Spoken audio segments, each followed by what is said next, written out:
It's the mother of all talk shows.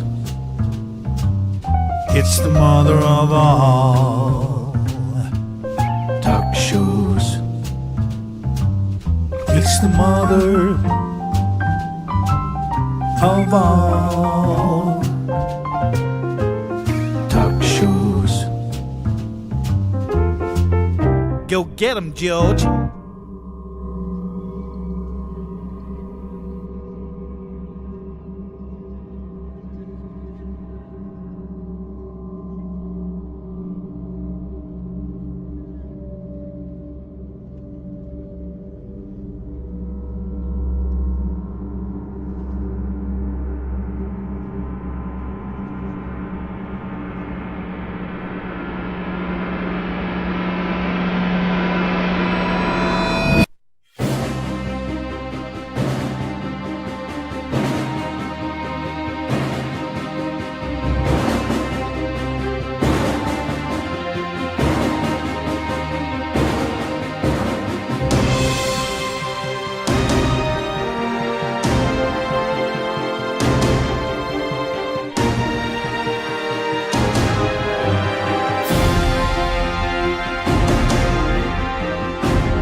Galloway and the mother of all talk shows.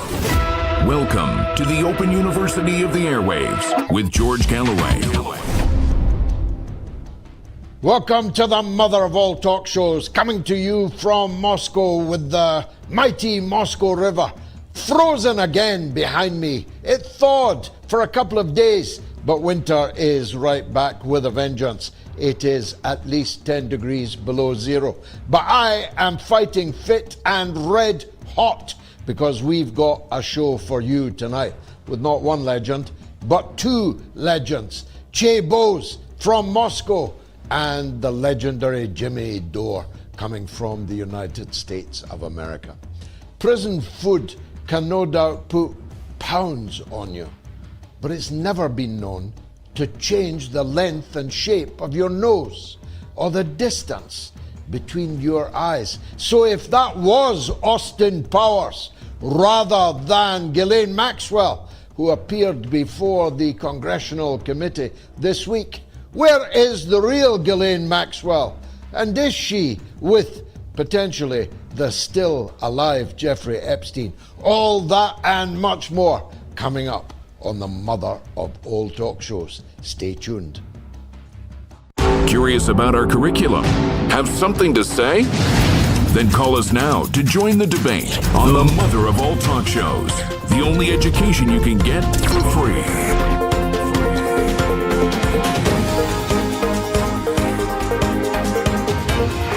George Galloway, the mother of all talk shows. With George Galloway, the world is our classroom, and you're welcome to sit in and join the seminar. I mean, it's a while since I've seen Ghislaine Maxwell, but she has developed an extraordinary likeness to Mike Myers, to Austin Powers in the short time actually, that she has been in an open, soft prison in the United States, at least for the latter part of the sentence that she has served so far. It begs the question, why would they put up a fake Ghislaine Maxwell, albeit with a long prison vantage point. The camera was seldom up close, but all it needed was some wag to blow the picture up, and I don't just mean the extra pounds that the pastor in the prison has, of course, put on Ghislaine Maxwell, a famously thin-faced woman. But no amount of pasta can change the length and the shape of your nose, and no amount of pasta can alter the distance between your eyes. And I've got to tell you, as someone who knows Ghislaine Maxwell, that wasn't Ghislaine Maxwell in that hearing. It was an entirely different woman. Which begs the question, was the corpse that was carted out of the penitentiary in New York a different Jeffrey Epstein? And if so, are the couple now reunited somewhere, I don't know, on an island perhaps? Now, once upon a time, what I'm saying to you now would seem completely unhinged, and some will pretend that it is still unhinged. But the rest of us know that so many conspiracy theories have turned into conspiracy facts that it is highly likely that what I'm saying to you right now is true. And there could only be two reasons for it. One would be that Ghislaine Maxwell, like Jeffrey Epstein before her, has hanged herself with paper towels from the door of her cell. Or that Ghislaine Maxwell is no longer in that prison, and that somebody, some patsy, presumably using her voice, because I would say it was definitely her voice, someone is serving the time for her, which makes the demand for a pardon all the more urgent, because it would mean that an entirely innocent woman was serving time in the United States prison system for crimes for which Ghislaine Maxwell was found guilty. Now, I am well aware that what I'm saying to you sounds extreme. It sounds as extreme as the possibility that, as well as aeroplanes flying into the Twin Towers, the building had been laced with explosives. And that was once, including by me, widely ridiculed as a theory. But it isn't any longer. In fact, everybody now realizes that the truth about 9/11 has yet to be told. Everybody long ago realized that the notion that Lee Harvey Oswald was not the lone gunman in the expert assassination of President John Fitzgerald Kennedy, nobody now believes that. Time after time after time, that which seemed completely outlandish has turned out to be true. It would once upon a time have seemed impossible to believe that the chief executive officer of J.P. Morgan and Barclays Bank would thank Jeffrey Epstein for the Snow White experience, just after Jeffrey had ordered online a Snow White costume. A Snow White costume presumably for a very young child. Presumably, given the emails, for the edification, maybe he just loved Walt Disney. Maybe he just loved Snow White. Maybe he just loved seeing little girls dressed up as Snow White. But this man was the chief executive officer of J.P. Morgan and of Barclays Bank. You see the point I'm making here? It would once upon a time have been simply impossible to believe that children's teeth would be extracted, the better for them to perform oral sex on grown men without the danger of biting. But that's all in the Epstein emails. You feel me? None of this is coming from my fevered imagination. All of this is now causing the collapse of governments, of royal families, all over the world. The former Prime Minister of Norway has just been arrested by the police on corruption charges arising from the Jeffrey Epstein emails. The Prime Minister of a NATO country, of an EU partner country, has just been arrested. Crown princesses are having their crowns topple in front of our eyes. Crown princes of the English royal family are right now facing increasing demands that they be arrested. There's not been a royal arrested since the princes in the Tower, but it might well happen in the next hours, days, or weeks. The British ambassador to Washington is facing serious prison time. Not for sexual offences, not yet at least, but for ordinary corruption offences, insider trading, and the multiple breaches of the Official Secrets Act, which are already established by the time on the emails. No defence, my lord. I did send Jeffrey Epstein an advance copy of a market-sensitive speech that I and others were about to give. I plead guilty to that, my lord. There is no defence to the fact that I gave Jeffrey Epstein advance notice of crucial bailout particulars of the euro, so allowing, if he'd wanted to, Jeffrey Epstein to make a fortune, a killing on the stock market as a result of that insider knowledge.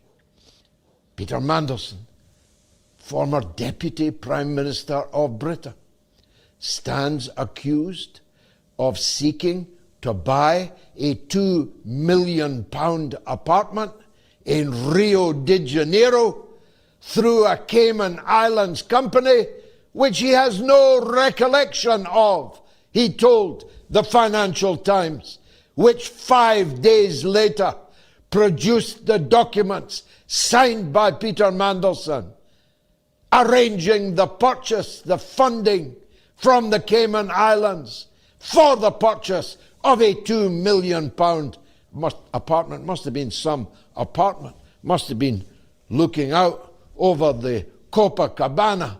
It's the sort of thing you could easily forget. It's the sort of thing you could easily lose any recollection of. Do you feel me? These criminals are tumbling all over the world, except so far in the United States of America. In fact, the man who looks most likely even to lose his job is Congressman Thomas Massey, without whom none of what I have just said to you would yet be public knowledge. Massey and his Democratic oppo, Ro Khanna, if not for them, there would be no Epstein Files to discuss. I don't know about Ro Khanna. I don't give a damn about him, to be frank. But if Thomas Massey, who the worst people in the world are spending tens of millions of dollars in a congressional race in one part of Kentucky, if Massey loses because of what he has done for the world in forcing the release of these Epstein Files, well, it will tell us that the demons truly are in charge, that hell is empty because all the devils are here. Marco Rubio's still here. He just gave a speech virtually to the so-called Munich Security Conference, which turned into a festival of hate, of German revanchism, of threats, or was it promises that the Germans will soon have the largest conventional army in Europe? What could possibly go wrong, someone of my age asks. A festival of hatred of Russia and of pure, unadulterated military political fantasy, the kind of fantasy that Hitler, in his last days in his bunker, was famous for, ordering around units which no longer existed, conjuring up wonder weapons which were mere illusion. But Marco Rubio, who didn't attend, made the most telling speech.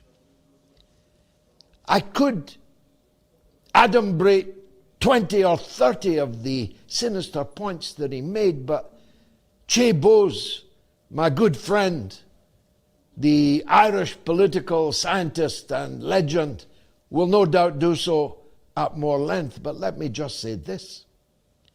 When Marco Rubio denounced decolonization as a series of communist uprisings which had undone 500 years of civilization in the global south, they all rose up and cheered. Let that chill your blood. The independence, the freedom struggles, the throwing off of the yoke of colonial power is in the minds of Rubio and his European vassals. Communist-inspired uprisings which undid all the good of 500 years of European colonialism, and the European colonialists gathered in Munich cheered it to the echo. So watch out, Africa. Watch out, Asia. Watch out, Ireland. Watch out, everyone that rose up in a communist uprising to overthrow their colonial masters. Watch out, Indonesia. The Dutch should still be ruling you. Little Mark Rutte could be the governor. And if it wasn't for the communist uprising of Sukarno, all of that good work that the Dutch did in Indonesia wouldn't have been undone. India? Ha! I wonder if the Indians realize that when they rose up peacefully, for the most part, and forced British withdrawal from the entire subcontinent of India, hundreds of millions of people, they were a communist uprising undoing 500 years of European colonial rule. Mr. Modi, get ready. Maybe Prince Andrew will be coming your way as the Viceroy of India. The British Labour government suffered a potentially fatal blow this week when their flagship policy, for that is what it is. If you measure a flagship policy by the amount of time spent on it, by the amount of public controversy around it, by the profundity of the change which it made in our way of life, their flagship policy of branding Palestine Action as a terrorist organization whose adherents must not only be kept in prison for 18 months before their inevitable acquittal in a court of law, for no jury in Britain will call somebody who splashed red paint on a warplane a terrorist. although that was the charge on which they faced trial. But worse, the High Court, possibly the last not totally corrupted institution in the British Isles, has declared the proscription of Palestine action to have been unlawful. Unlawful! Do you know what that means?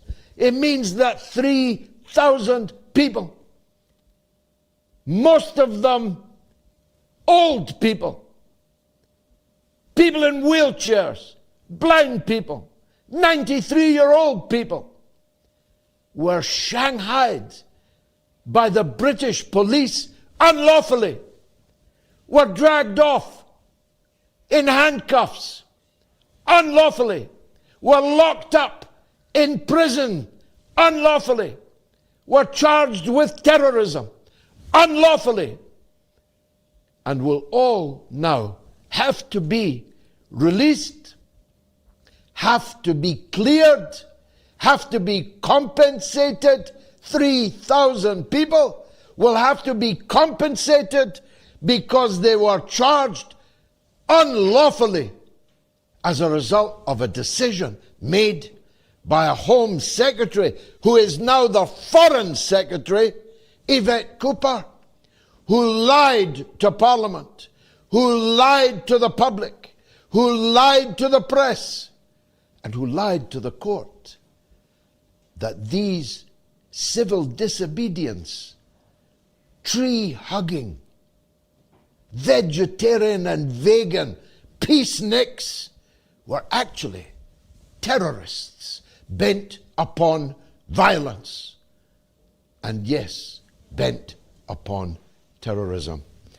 There's no escaping the High Court judgment. That's why the British government presently states that they will appeal. They'll appeal a decision by their own High Court that their flagship policy was unlawful, illegal, was all a lie. Well, of course, if they appeal it, they'll merely be postponing the inevitable.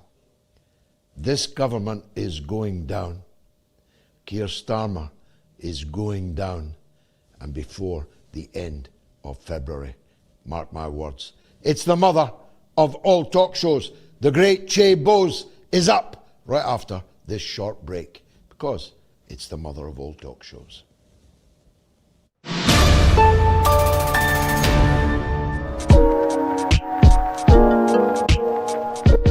Full marks to you for your dogged persistence and your quiet and dignified insistence that you were right and I was wrong. I don't actually recall the clash that we had, but I would have to say that you are being proven right, and I am being proven to have hoped for things that have not transpired.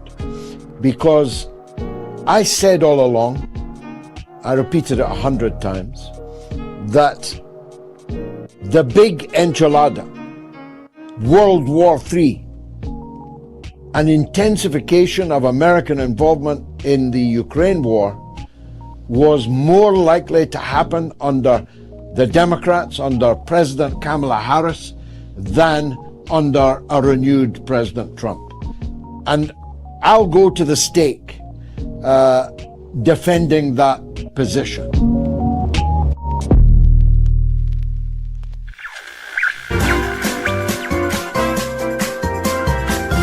You are listening to the Mother of All Talk Shows with George Galloway.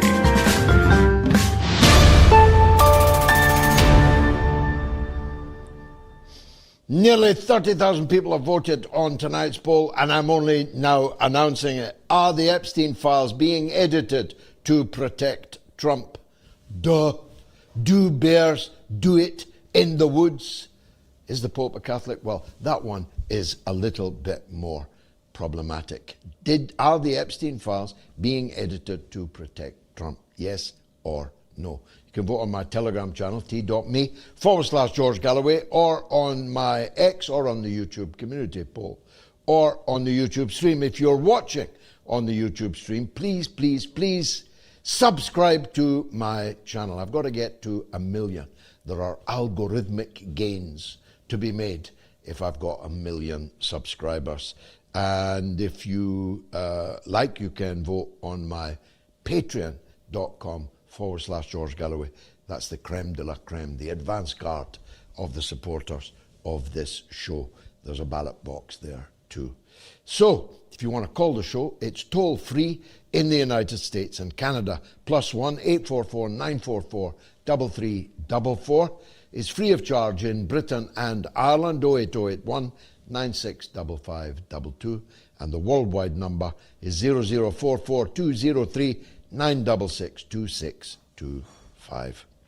Well, Chay Bowes knows everything that's happening on the European scene, and actually far beyond it.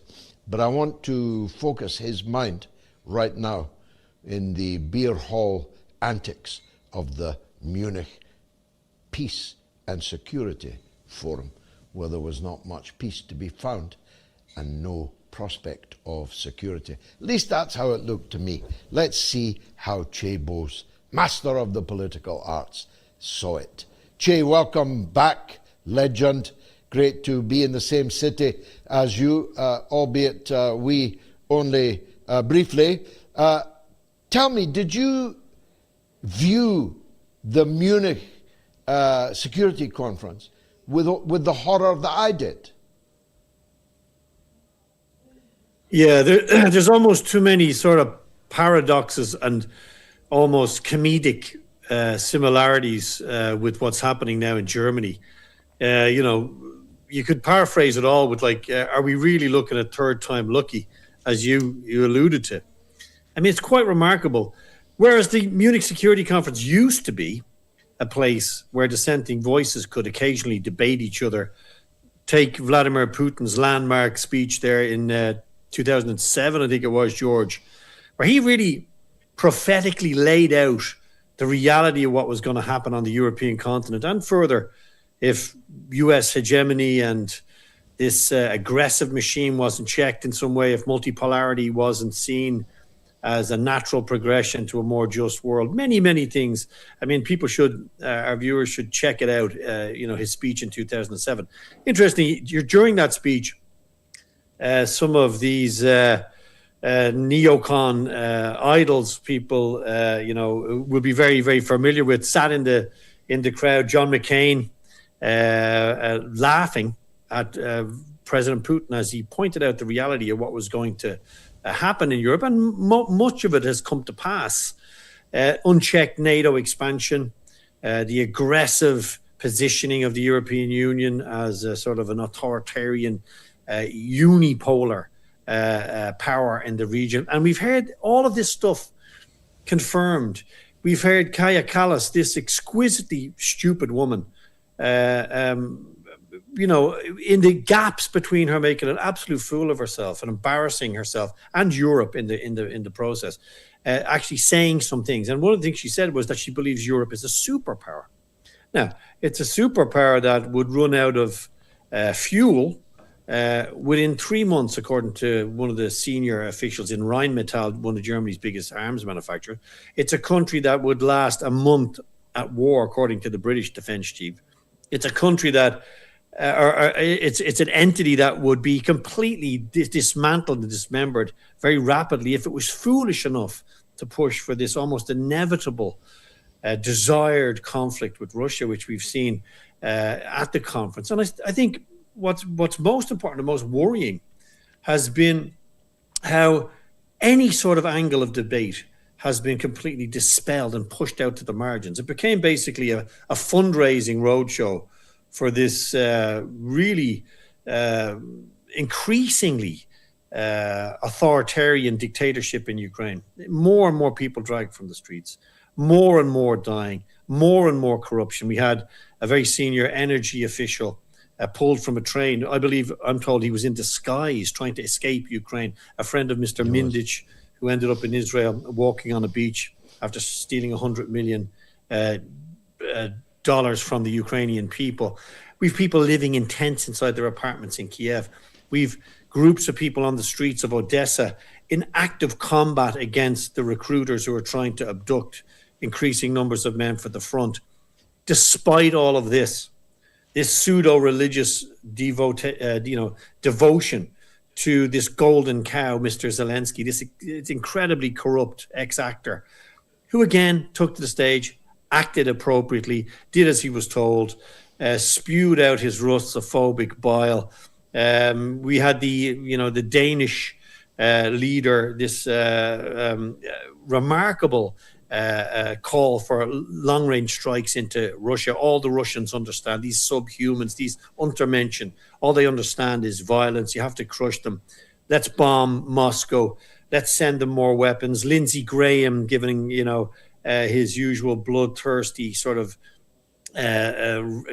recount of is there a war the man has ever seen that he didn't like or didn't think was magnificent. So it was a remarkable sort of a demonstration of the lack of insight, the lack of an ability to climb down the ladder that they've climbed up as their war in Ukraine fails.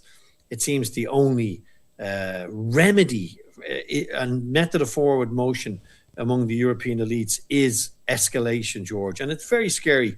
And in reality, we see there was more finesse in the 1930s in Nazi Germany about relations with the British, the Czechs, the Poles, and the Russians. More finesse. There was more meetings between the Nazi government with their neighbors and with other European powers than there's been in the last 4 years between the European Union and Russia. They completely rule out contacts with Russia. The only person, interestingly, who didn't mention Ukraine in his address to the conference was Marco Rubio. I'll come to him in a minute, but your analysis there, which closely mirrors my own, there has been not a trace of that analysis anywhere in the Western media, and believe me, I've searched for it.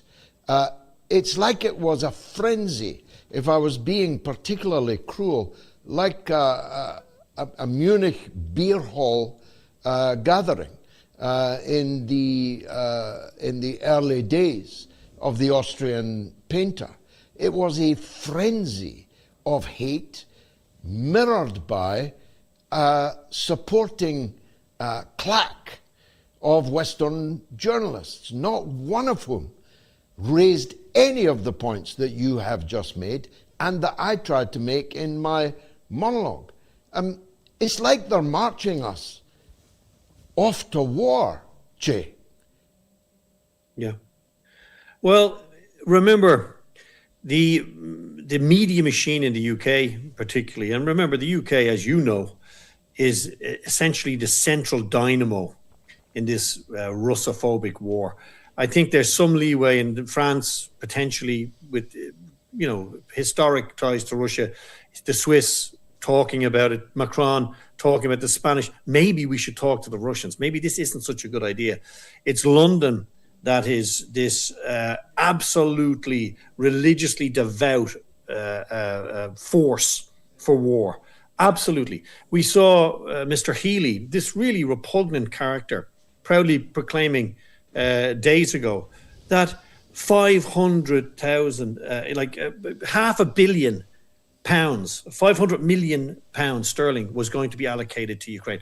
Anybody who lives in the UK, many friends and colleagues and family members of mine do, who look out their window, are completely dismayed at how anybody could proclaim such a misallocation of British taxpayers' money at a time when the UK is arguably facing its greatest challenges intrinsically in hundreds of years. The actual collapse of the Union due to the ineptitude of the London Parliament we're looking at. The Welsh idea of secession is gathering steam. Northern Ireland, Scotland.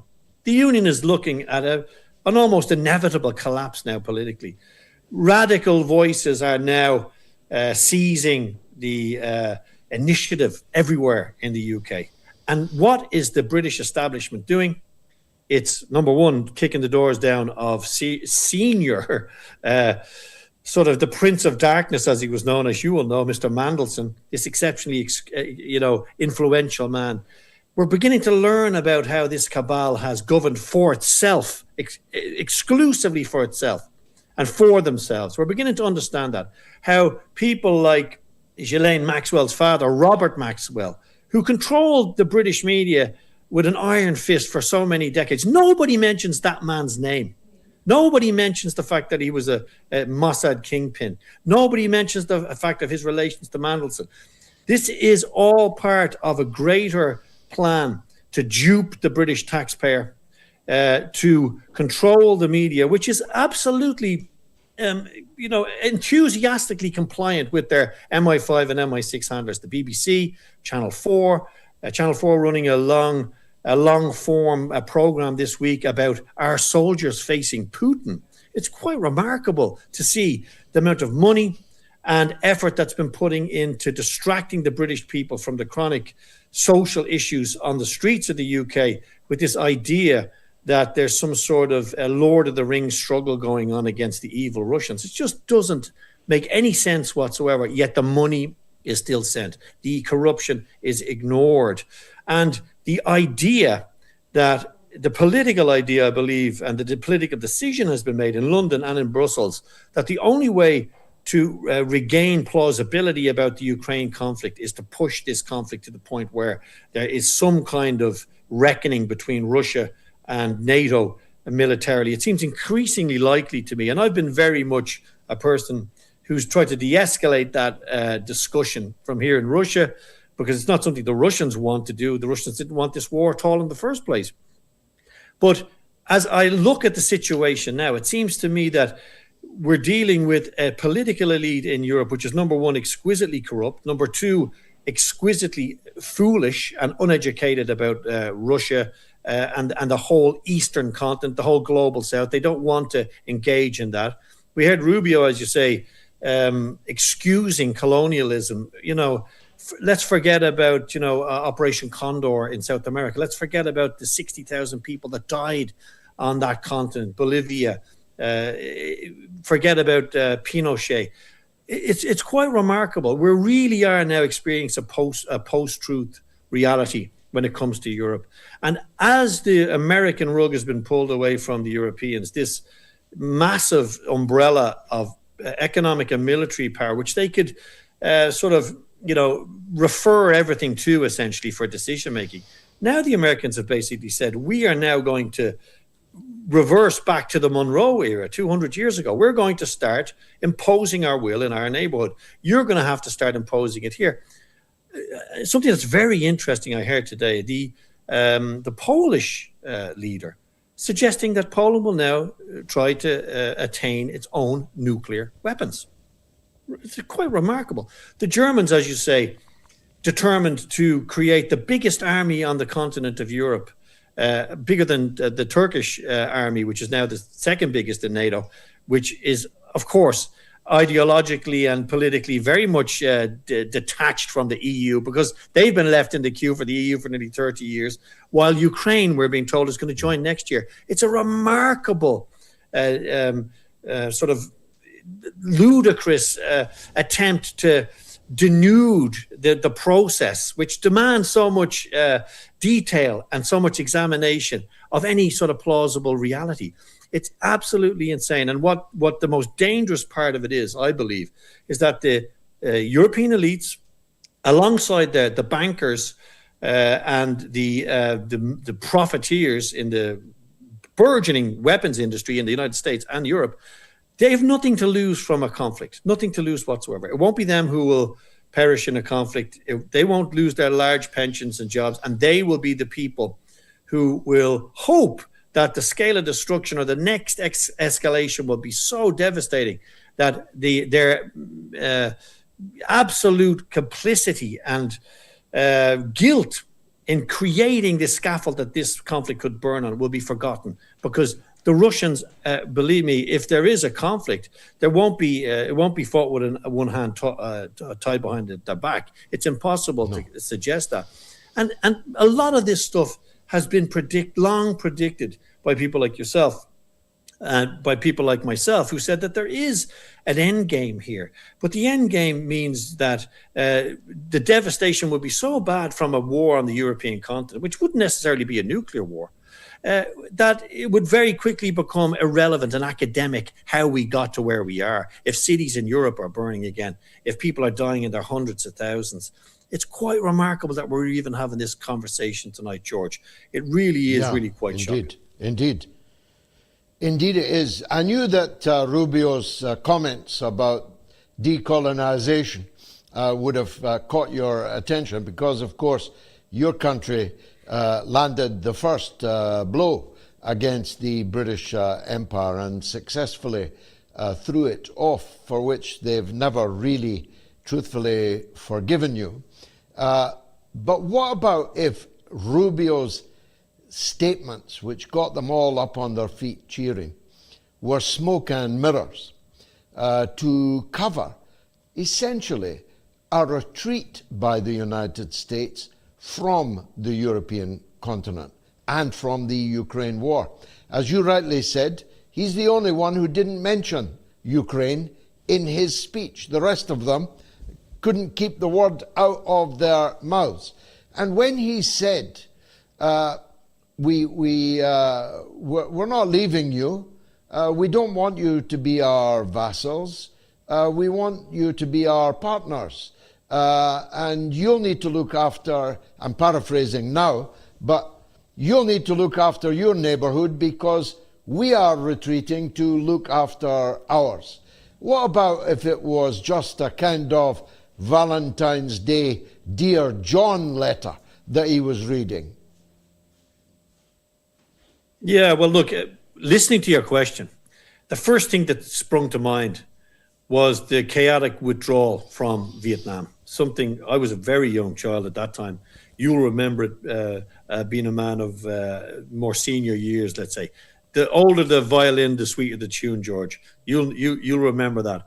Those scenes of the chaotic withdrawal from the roof of the embassy, mirrored again in Afghanistan, with those horrendous scenes of human beings dropping from these vast aircraft as they took off from the airport. Traumatic stuff. History repeats. The one thing that unites those things, and something I predicted in 2022 when this phase of the conflict began in Ukraine, was that the United States will abandon Ukraine. People can go back on my Twitter and look at it. I said they will abandon Ukraine as they abandoned Vietnam, Afghanistan, as they essentially abandoned the people they were funding in the Middle East for their proxy wars of choice, covert and overt. This is what this empire has done. It sucked in conflict, chewed it to its liking, spat it out or swallowed it, depending on its political masters at the time. Look at Venezuela today. I don't believe for a minute that the United States has any interest in the European continent anymore, other than a fiscal one, a financial one. Interestingly, tonight there's a LNG tanker stuck in the Baltic Sea, trying to bring LNG from America, which cost twice as much, by the way, as the LNG that would have come through a pipeline from Russia, which they blew up. It's stuck there. A German icebreaker went to release this giant tanker. It got stuck, broke down, and is also trapped in the ice. The only single vessel on Earth that can release both of these vessels is a Russian nuclear icebreaker, but the Germans have sanctioned the people who are capable of doing it. This is the level of idiocy we're at. The Americans now, in my view, have reverted to an almost 1950s style American dream ideology under the Trump administration. We saw the top lawyer in the US basically tells us to stop talking about the Epstein Files because the Dow Jones index is up. Let's stop talking about what's happened on the Epstein Island because the Dow is up. The stock market's up. You should be more grateful for being able to live the American dream. So I think the Americans are very serious under Trump about and potentially under his successor if somebody like J.D. Vance was to win the next election. Unlikely when you look at a midterm, but in the long term, you just don't know.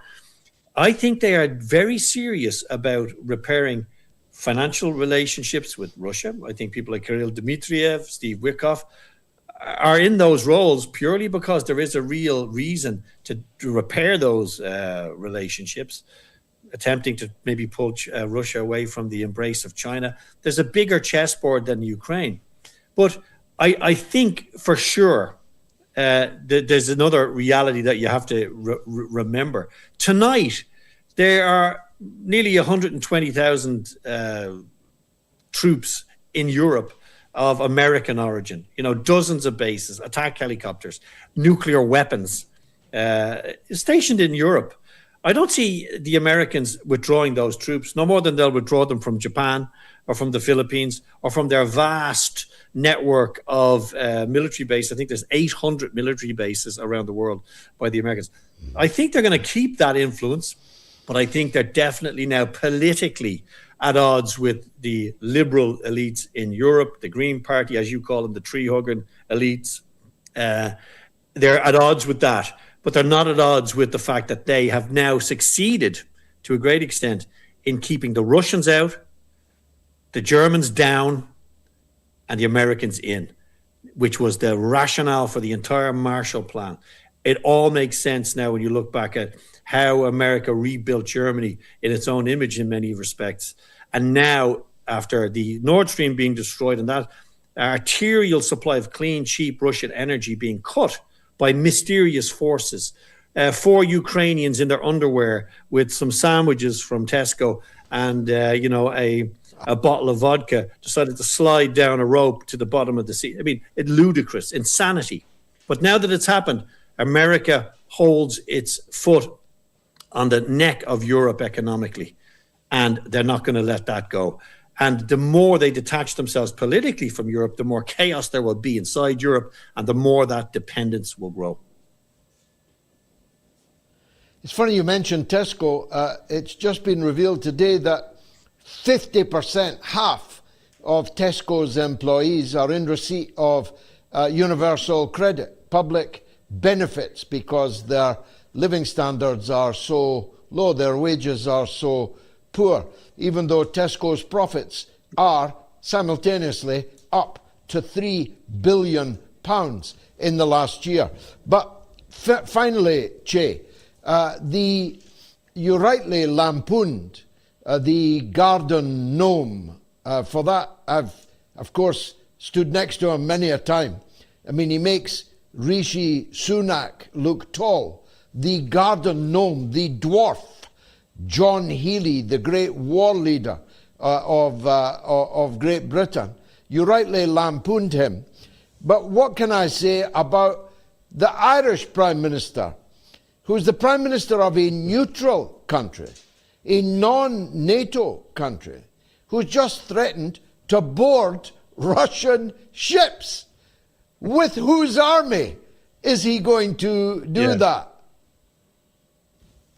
Well, George, we're in a serious business and a grim business at times like this. And we've been here before. So it always helps to end on with a bit of humor. And this is a laughing matter, I would have to say to you. Ireland has a vast flotilla, an armada of 2 seagoing vessels, 2. It has a cadre of 700 men in its navy, half of which are not in any role that would go on a ship. They would probably get sick if they went on the dodgems. So Ireland is eagerly throwing itself on the mat outside the door of the Brussels Parliament, hoping to get some brownie points by suggesting that they would board a Russian ship. It's beyond laughable. But the core reality is also very important. This is a deployed tactic to try and show we're on board. Now, the legality of it even would be dubious. As you say, the Republic of Ireland is a neutral country. It cannot be in any alliance with any military power, particularly not with NATO. And I think the Irish people have made that very, very clear that they don't want any part in NATO. But the other reality is that Ireland is also bound by a clause, I think clause 45 in the European Charter as a member for mutual defence. That also exists. And Catastrophe Callas mentioned that as well in one of her rare sentient moments in Munich, suggesting that under that charter, we're all obliged to go to war and die for each other. You know, it reminds me of this, you know, very poignant sort of cartoon where the European leaders are all in a room and say, hands up who wants to start a war with Russia in Ukraine, and they all put their hands up. Then hands up who wants to go and fight it, and all the hands stay down. The reality is that very few of the leaders who dine, and I've been in this place, I've been in the European Parliament and seen how these people dine in one of their 3 or 4, like 4 and 5 star restaurants with their free parking and their carpeted hallways. This is a place of influence, but it's a place of influence not by the politicians on policy and on the people. It's a place of influence on them. They are influenced by big business, big banking, and how to denude sovereignty and democracy in Europe. Ask the Romanians from where I was deported. Ask the people in Moldova. Ask the Georgians. And of course, ask the ordinary Ukrainian on the street, the Ukrainians who are now energetically fighting Zelensky's kidnappers, tooth and nail on the street to defend their fellow countrymen. It's a heartwarming and heart-rendering demonstration of citizens defending citizens, and we hope to see much more of that. The big question, George, is in Ireland, where we've mobilised so much energy and anger and so much productivity and such a voice for Palestine. When are we going to muster that same voice for Ireland? When are the British people going to muster that same voice for themselves, for the NHS, for increasing policing, for increasing healthcare for children, the suicide epidemic, the drugs epidemic, the ghettoization of whole communities in cities, to the great glee of radical powers in our islands? This is the reality that we have to face. Will it take an armed conflict on a scale that only our grandparents could ever even recall or think would ever be seen? Is that what it's going to take for us to get out on the streets and remove these horrendous, beastly creatures who are haunting the Epstein Island and the halls of power, and then telling us it's all an imaginary fantasy made up by the Russians? Is a war what it's going to take? It's a really, really scary time, George. It is, you know, on this day, you've just reminded me, on this day in 2003, I and my friends led 2 million people through the streets of London to try to forestall the invasion of Iraq. We turned the whole country upside down for many months in the run-up to the war, and indeed after it. But in Britain today, and I suspect in Ireland also, the streets are empty. They're at least empty on the questions we've been discussing tonight. The questions of sovereignty, the questions of the independence of our countries, and the questions of unending funding and arming of a conflict in Ukraine that could very well lead to an all-out European war. The streets are empty, Chay. Why? Yeah, it's something that dismays me, and it particularly dismays me with the left. Traditionally, the peace movements would have come from people on the left. I mean, the CND movement, the anti-war movement, which you led, which I recall with great fondness, the massive deployment of ordinary people from across the political divide in many ways as well. It was a very unifying thing. To stop the illegal war in Iraq, which, remember, killed much more than 1 million people. A lie, all dead for a lie. A region, a great civilization destroyed, shattered and smashed and thrown to the four winds, much like Ukraine now. This terrible human cost, which, of course, appreciates into the ordinary population, never affects the elites, the Lindsey Grahams, the Ursula von der Leyens, these advocates for conflict and war. They're never affected by it. So it's a terrible, terrible tragedy. I think this is my personal view, as somebody who would have identified themselves as a left-leaning socialist in my younger years, very much so. My father was a shop steward in the Dublin Gas Company, a firebrand man. My family would have been on the left of politics. The older I get, the more I see that the left has been hollowed out by this liberal, ultra-liberal wokeism, which I think has taken the fire in the bellies of the left. The idea that we will get out on the streets, we will agitate, and we will work for peace in the interests of the working people, the taxpayer. I think it's been hollowed out to an extent by the idea that your son can be a boy on a Monday, a girl on a Tuesday. It seems to have denuded the left and the capability to organize for peace and to shout down more radical voices on the right, who now, it seems to me, are the only ones politically who are arguing against escalation of war in Europe. It's quite remarkable.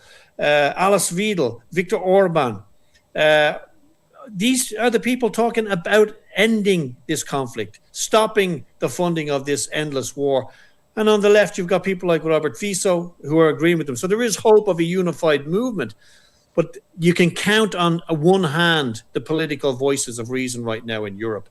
It's very similar to 1930s Europe, where any kind of accommodation of the rising threat of the great blonde witch, as the Russians called the Nazis, that rolled into Belarus and Russia, massacring people as they went. The people who spoke against it were so marginalized. It reminds me of the people now who are speaking against this militarization in Europe.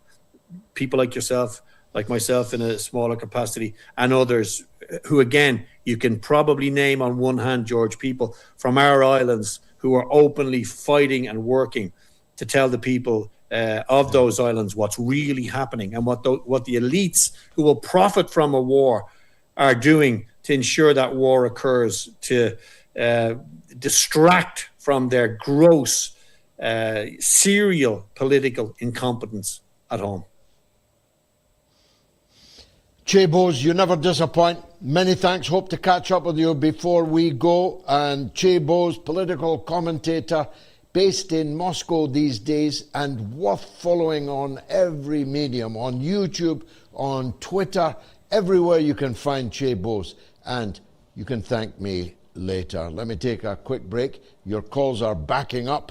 I'll go to Zoya in Rhode Island after this quick break. Stay tuned.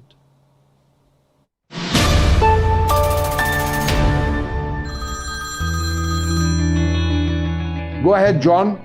You recognize that, mass immigration is driven by wars, and that ultimately, people ought to be repatriated, and the conditions, and so on need to be laid to facilitate that. But I feel like it doesn't fully address, the concerns of people who are not happy with the exponentially rising levels of immigration. They don't necessarily feel like they have a duty to go about understanding it and wrapping their head around all the complexities of international politics. They just know that they want their country to be, to culturally sort of resemble what their country nominally is. And I suppose it puts you to some extent in an inconvenient spot, given, where you found the most political strength and the demographics and so on. But I don't know. Any spot? No, John. It doesn't put me in any spot at all.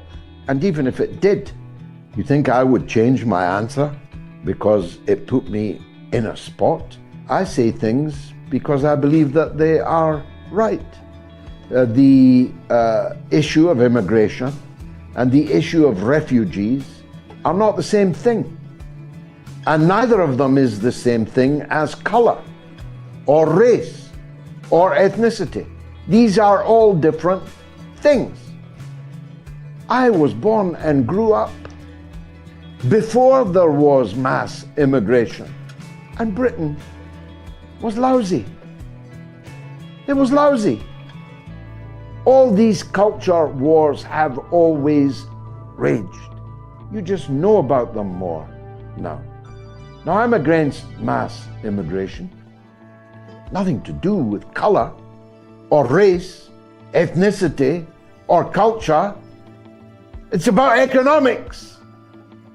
The only people who are in favor of mass immigration are lunatic liberals, anarchists, and rich monopoly capitalists. That's obvious, isn't it?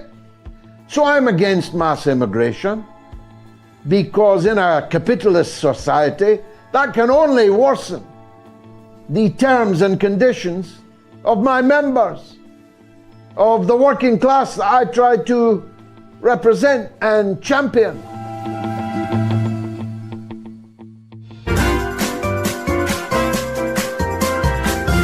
You are listening to the Mother of All Talk Shows with George Galloway.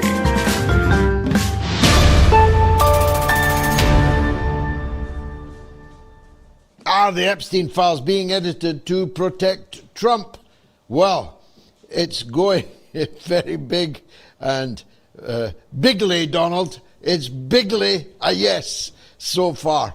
Let's keep the vote going for another 40 minutes or so, and then I'll announce the result. Let's go to Zoya in Rhode Island on Epstein's estate inheritor. I'm all ears, Zoya. Go ahead. Hi, George. Yeah, I'm a little concerned since in this recent release, I saw one of the will that has a handwritten note. And this girl, she's from Belarus apparently originally. Epstein put her through dental school. There was a dentist chair on Little St. James, if you recall, which makes me a little concerned about what kind of dentistry was going on there. But in his will, he left the bulk of his estate to her.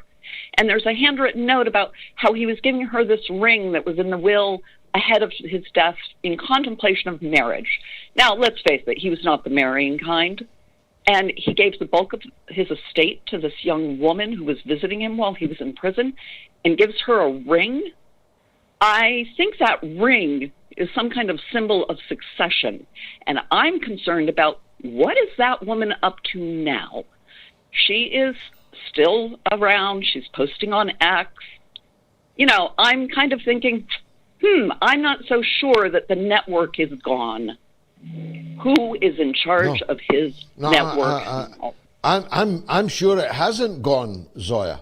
You know, I know nothing of this young woman except that she was extraordinarily lucky for a very short relationship with Epstein. She has inherited a vast fortune, though all kinds of people, countesses, crown princes, crown princesses of the royal houses, all seem to have inherited, and their children have inherited, making you wonder about the parentage of many of these children. And then there's the extremely strange story of the head of gynecology at the major hospital in Ohio, where so much seems to have gone on in support of Epstein. Wexner of Victoria's Secret, a secret no longer, that Wexner is unmasked. Where is he based? He's based in Ohio. And Epstein was paying tens of thousands of dollars per quarter, very interesting, per quarter, to the head of gynecology in a hospital in Ohio, and for services we know not what. That man has now been suspended from his job, presumably pending some kind of explanation as to why Jeffrey Epstein, the degenerate child sex trafficker, was paying him all this money for. We are only at the beginning, Zoya, of unraveling this mystery. Last word to you. Well, as I said, I just kind of wonder what she's up to. And if the fears of him still being alive, and maybe you're right about Ghislaine having disappeared off to somewhere, is she there arms and legs? She's about the age Ghislaine was when her father died, isn't she? No, she's a bit younger, but yeah. So that's my concern. What is that woman up to? Well, I can say, I think with some certainty, and scientifically minded people are drawing the diagrams as we speak, there is no way that was her in that hearing. The nose is a completely different nose. The eyes are a completely different distance from each other. And no amount of prison pasta could explain that, Zoya. All right, well. Well, thank you for your call. Look, you can leave me comments on YouTube. Just scan the QR code, and if they're clean enough and I get to them, I'll read them out. David Wright, for example, says, would Rubio also call the American Revolution a communist anti-colonialist plot? What a very good thing to say, David. I wish I'd said it myself. What a clever observation. And Pet Rostella says, good news for Prince Andrew.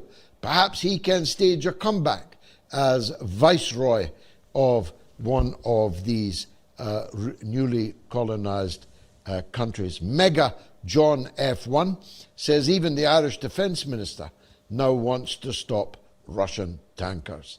It's a laughing matter, as Chay Bowes just put it. Sam Con 777 says we are not going to war for BlackRock. Well, thee and me might not, but that doesn't mean our poor bloody infantry might not be pressed into one. Luna C 2025 says the alleged frog poisoning being used to place further sanctions on Russia by the UK government. I mean, why wouldn't they just pay an inmate to strangle him? Why would you go all the way to Ecuador, find a frog with an exotic poison, put it into a dart and fire the dart? The man was in prison. He could have been rubbed out in the showers like many a prisoner in many a country. This is James Bond fantasy world. They were in a state of advanced hysteria in Munich. I wouldn't be surprised if substances weren't being deployed. Bloody Civilian Khan says a few words for Imran Khan, please, George. He needs your support. He always has my support. Free Imran Khan, you fools, before you destroy Pakistan. Christine is in Dorset and wants to talk about Ibrahim Traore. I'm always up for that. Go ahead, Christine. Actually, I'm going to talk about the Epstein Files. But the question is, where is our Ibrahim Traore? Because through the Epstein Files, we've learned that we have been colonized by a group of sick, parasitic paedophiles. There aren't many of them compared to the number of us. So the only reason they can continue to rule is because they have armies and weapons and a police force. So why are our armies still agreeing to fight the wars of these sick parasites? And where is our Captain Traore, who can organize his men to round up all of these parasites and dump them on Epstein Island? And because of the smartest people on the planet, they can figure everything out for themselves and form their paradise as described in Ayn Rand's novel Atlas Shrugged, and we can get on with creating the world we want to see and living in the kind of countries and communities we want to live in. Well, you may say that, Christine, as you did particularly beautifully, but I couldn't possibly comment for legal reasons. Where is our Ibrahim Traore, indeed? Now, a big thanks to this week's top donors, and a huge thanks to all who are regular monthly donors. I can't actually read the names right now because the clock is blocking it, but when I can, I promise you I will. But please do become a Moats donor tonight. Just go to moats.tv, our website, and you can do so. Now, the generosity of Andy Knowles, Kenneth Morris, Susan Elliott, Tony DiLorenzo, and newly upgraded to legend status, Ellie Newt. Ellie, what can I say? You legend, you. Thank you so much indeed. Please do become a Moats donor tonight, because if you don't, we won't be able to keep going. And millions of people are now watching this show every single week. Let's go to Pittsburgh, where Rush wants to talk about Bondi and Epstein. Almost read that as bondage and Epstein, but it's Pam Bondi he's got in mind. Go ahead, Rush. George Galloway, you are my unsung, or however you sing it, hero of all time. Now, I'm a 74-year-old ex-Navy, retired from U.S. Steel. Hey, you're the man. Now, if you may, George, believe me, I've only been in and out. You had me in tears on the removal of teeth. Let's not get into that. Leave me run through my spiel here, if you may, and then you tell me where I'm right or wrong or whatever. Now, the Bondi thing, naturally, she blew it. She was bad. She was real bad. But there was the one episode she had with a Congresswoman Balint. She's either from Vermont, Connecticut, or New Hampshire. And they were going back and forth. And then right when she was done, or Balint was done with her, Bondi for the first time brought up, in a day of anti-Semitism, I can't believe you would say, and that Balint went ballistic. She said, excuse me, do you really want to go there? Do you want to go there? She said, you're talking to a lady that her grandfather died in the Holocaust. So that kind of shut that down. Now, the CEO of TikTok, I don't know his name, they're changing TikTok. If you use the word Zionist or Zionism, it's hate speech, unless it's in what they would consider a good term. So they're changing the term anti-Semite, too, if you may notice it, to Jew hater. And I don't want to get, that wasn't the way I wanted to start this.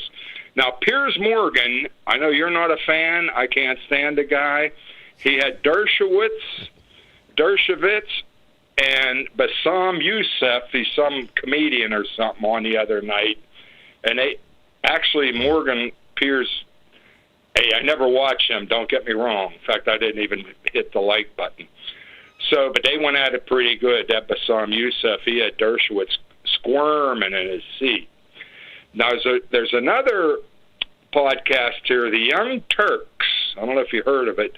A guy called Cenk, C-E-N-K. Okay, so he came up with this thing, 11 minutes. It was 11 minutes 2 days ago, that there was a secret investigation on 9/11.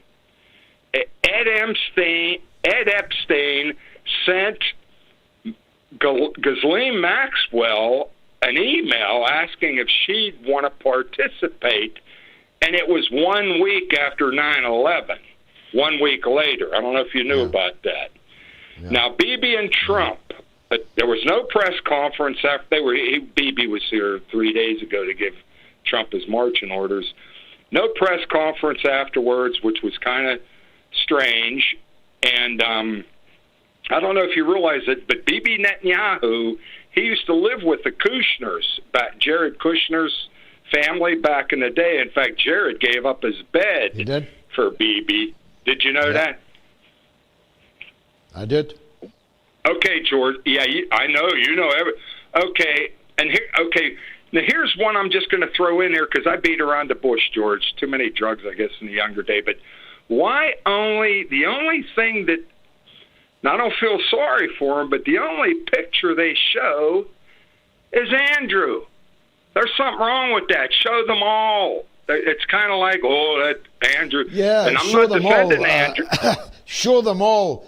You know, Me Too became a catchphrase. Show them all should be our demand over the Epstein affair. Well, you didn't beat around the bush, but it was a tour of the horizon, and I couldn't possibly deal with all of the points that you made so eloquently, but one or two of them I can and will remark upon. The extraordinary stairhead brawl, as I put it on Wednesday. The fishwife, Pam Bondi, the Attorney General of the United States, before Congress, who have the right, the duty to question her. Her conduct was so base, was so common, it was so low as to lower in esteem an administration which is presently plumbing the depths across the world.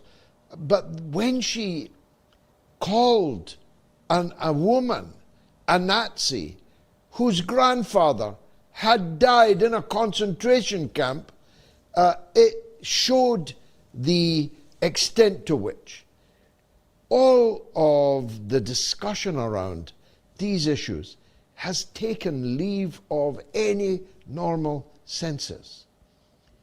You are not an anti-Semite because you don't like the political ideology of Zionism.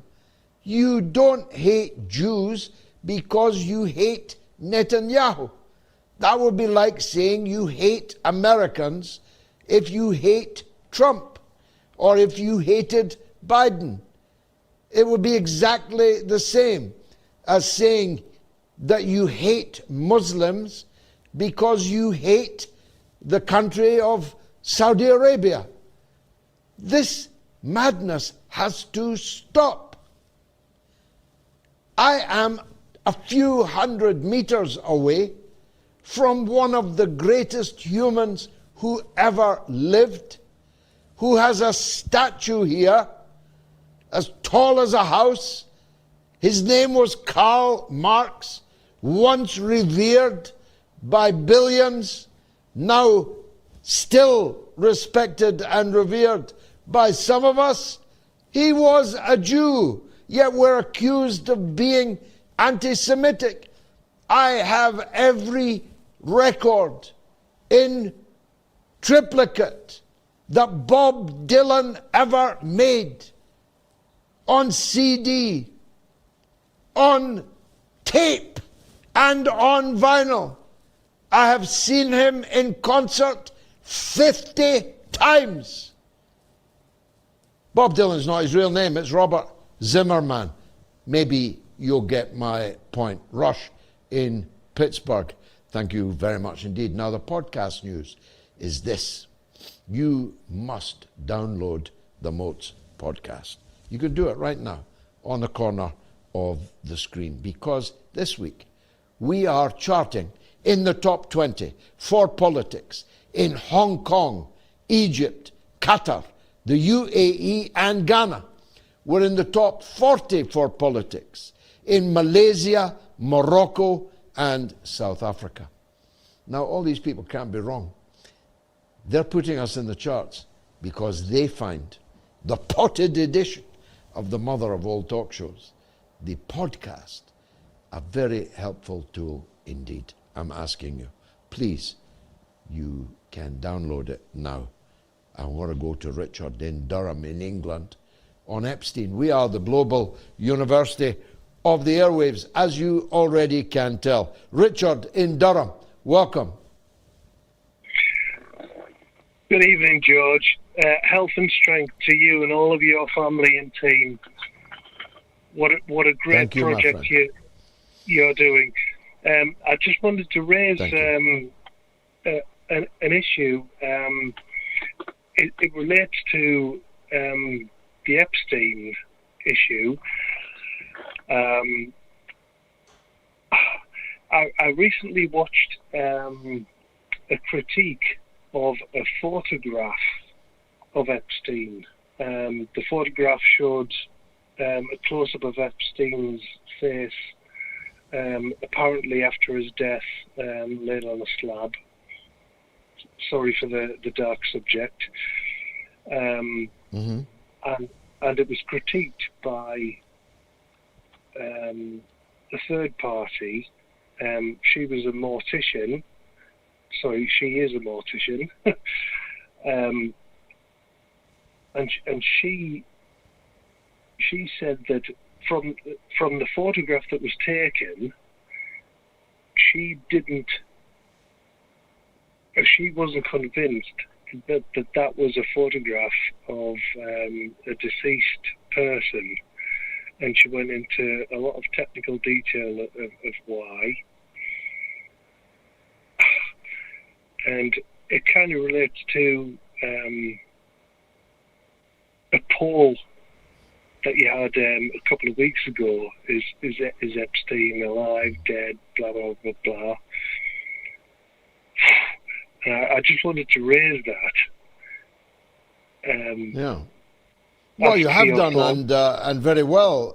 Richard, the jury on that occasion, when we ran that poll, was overwhelmingly that Epstein was murdered. But a sizable minority believed that he was still alive.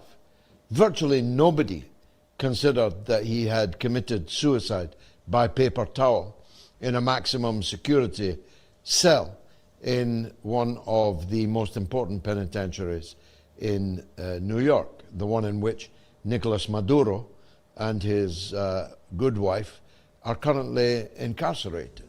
This is not some Mississippi jailhouse. This was a maximum security 24-hour camera and other vital sign detectors. Nobody believes that he committed suicide. A great many people believe that he was murdered, just as he himself confirmed that Ghislaine Maxwell's father, Robert Maxwell, was murdered and did not commit suicide or accidentally fall off his boat. But if I'm right, and that was not Ghislaine Maxwell in front of the congressional hearing this week, that begins to tilt the scales a little bit. I'll be asking Jimmy Dore about this in just a couple of minutes, but it begins to tip the scales a bit. If I had voted on that poll you refer to, I'd have voted that Epstein was dead but murdered. I'm not sure I would vote that way right now if that poll was repeated. Richard in Durham, thank you for the call. Here's Olivier in France on Putin. Go ahead, Olivier. Hello, George. I regularly watch your show, and I appreciate it a lot. Thank you. And I often interview people in the streets of Switzerland and Germany for my German-speaking YouTube channel about geopolitics, which is called Fragen an das Volk, which means questions to the people. And many say that Putin is a dictator who wants to take all of Ukraine, and they ask the following questions. Why, at the very beginning of the so-called special military operation, did Russian forces attempt to capture Kiev, only to be pushed back by strong Ukrainian resistance?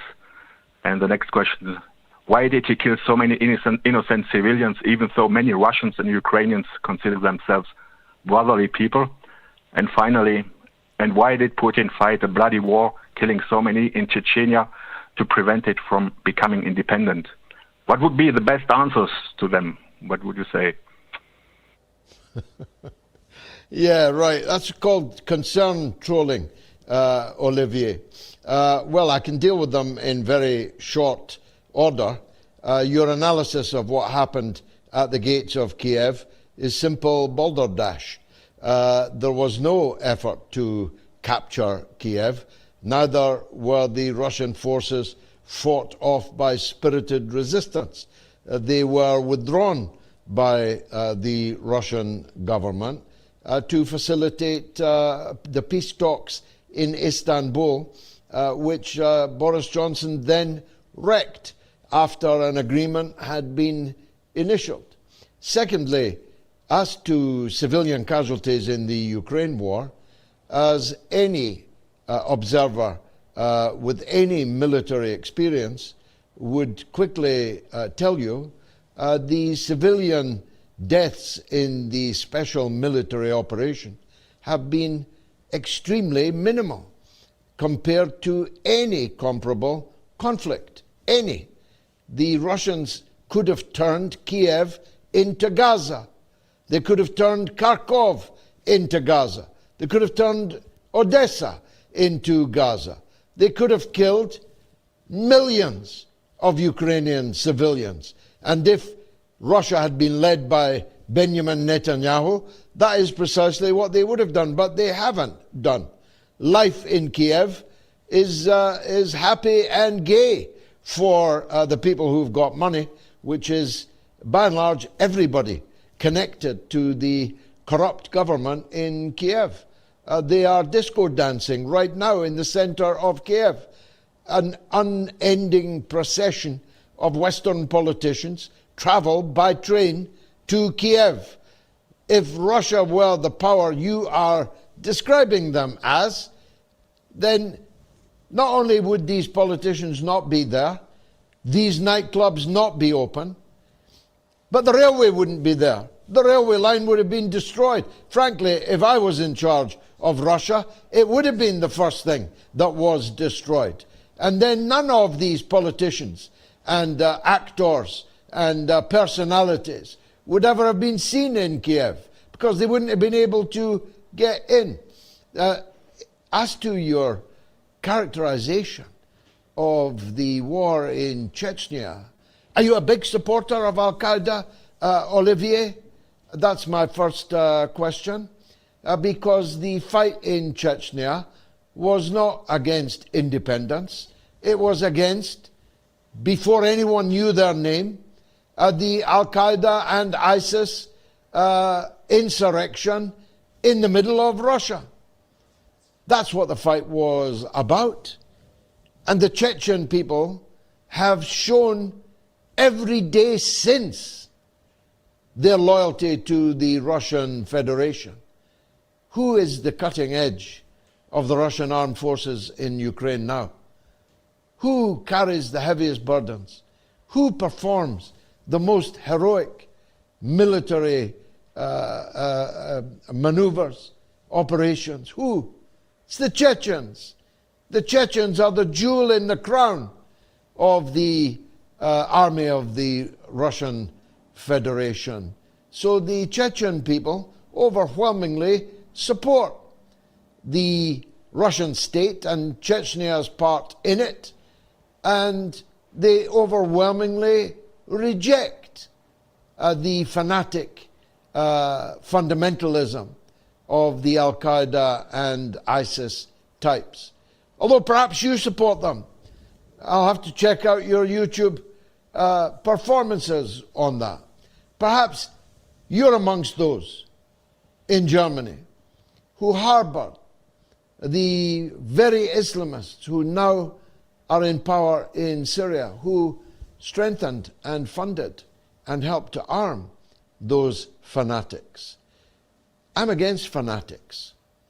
I'm against ISIS and Al-Qaeda, whether it's in Chechnya or in Libya or in Syria or in Germany at the Christmas markets or on London Bridge or at the gates of Parliament where they murdered a policeman, a friend of mine, man I spoke to every single morning for many years going into the Parliament. I'm against them. I'm against them whoever they are cutting the throat of, whether it's Germans, Syrians, English, or Chechens. Now look, coming up at 8:30, which is very shortly, it's the legendary Jimmy Dore. But let me squeeze a couple of calls in. First, Tom is in New York on Trump and Ukraine. Tom, welcome to the show. Hi, George. It's an honor to speak with you again. Fourth place in the Premier League. Keep the faith in Manchester United. Hopefully go up in the table. Absolutely. We're back, Tom. Absolutely. I wanted to talk to you about Trump and America's economic situation is even worse since we last spoke. I wanted to echo and update our boomerang references. President Biden gravely injured America financially after Russian invasion of Ukraine in 2022, former CIA consultant Jim Rickards wrote about, quote, Biden's boomerang, end quote, in 2023. Sanctions are one thing, but throwing Russia out of SWIFT has boomeranged on America's economy. Foreign countries are reluctant to buy American debt, treasuries. They think if America can kick Russia out of SWIFT and seize $600 billion in legally purchased Russian assets, America could do it to them, China, India, and so on. Former Wall Street Journal journalist Jeff Opdate has confirmed that China has been selling U.S. treasuries. Denmark has dumped 10% of its U.S. treasuries in protest over Greenland. The biggest blow may come from Japan. Japan has been doing what the carry trade with the yen and U.S. treasuries for decades. The bad news is Japan can no longer afford to do so. Japan's $10 trillion debt is 260% of its $4 trillion GDP. America's $38 trillion debt is 123% of its GDP of $31 trillion. President Trump's options are limited. If he cuts interest rates too much, with the new Fed chair about to take office, the debt will grow to $40 trillion and beyond even faster. He has little time to pivot. Number one, the Clarity Act must pass to further integrate cryptocurrencies such as XRP and Bitcoin into the economy. Number two, accumulate large amounts of XRP and Bitcoin and pump the prices to the moon.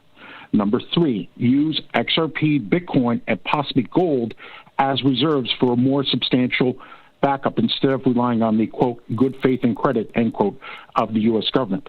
Now, even Foreign Policy on February 6th had an article titled, Bond Markets Are Now Battlefields. The World is Returning to an Era of Weaponized Finance. It's by Jeffrey Fain Williams, Charles Danoff, and Robert Farley. The first part is, as the Greenland crisis comes to a head in the days before Davos, Europeans sought tools that could be reforged as weapons against the Trump administration. On January 18th, Deutsche Bank's global head of foreign exchange research, George Savalevos, warned clients in a note that, quote, Europe owns Greenland. It also owns a lot of U.S. treasuries, end quote. And that might escalate the conflict with a, quote, well, it does. I'm going to have to stop you, Tom, not because I'm not interested, but because we've got Jimmy Dore knocking at the door. But it was a fascinating summary of where we are in the battlefield of the bond markets and of the inherent instability of the American currency on which so much of American state power and hegemony is built. And we'll have to come back to it because, as I say, after this very short break, it's Jimmy Dore at the door. The legend himself is here. Just 1 minute. Take a break. Big thanks to this week's top donors who visited the new Moats.tv website. Thank you very much, all of you. And I'm really going to make this point as firmly as I can. Every one of you has to go to Moats.tv and donate something, even if it is £1, even if it is $1, €1. Nothing comes for free. 2 shows a week cannot be produced for free. We need every person watching to donate at least £1, $1, €1. I can't put it more clearly than that.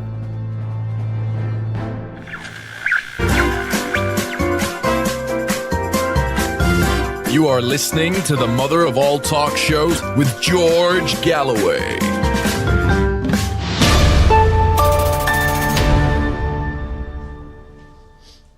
It's the legend himself, Jimmy Dore, political commentator, comedian, host of the Jimmy Dore Show, and one day, I hope, a candidate for the presidency of the United States of America. I tried my best to get him to run last time, but he declined. Maybe he saw what was coming. Jimmy, welcome back.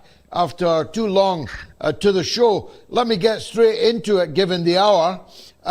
The appearance of Ghislaine Maxwell in the week has excited even me to question whether that was really her. No matter how much prison pasta she's been feasting on, it wouldn't have changed the shape of her nose, the length of her nose, the space between her eyes. Now, it would have seemed like an insane question for me to ask and you to answer only a few short months ago. But now we know what we know about the Epstein affair. Anything's possible, isn't it?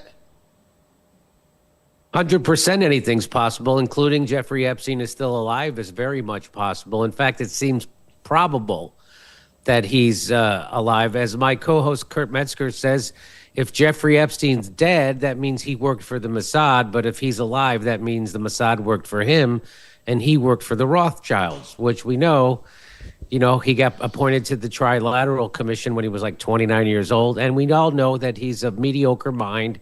He's not a brilliant financial guy that people made him out to be.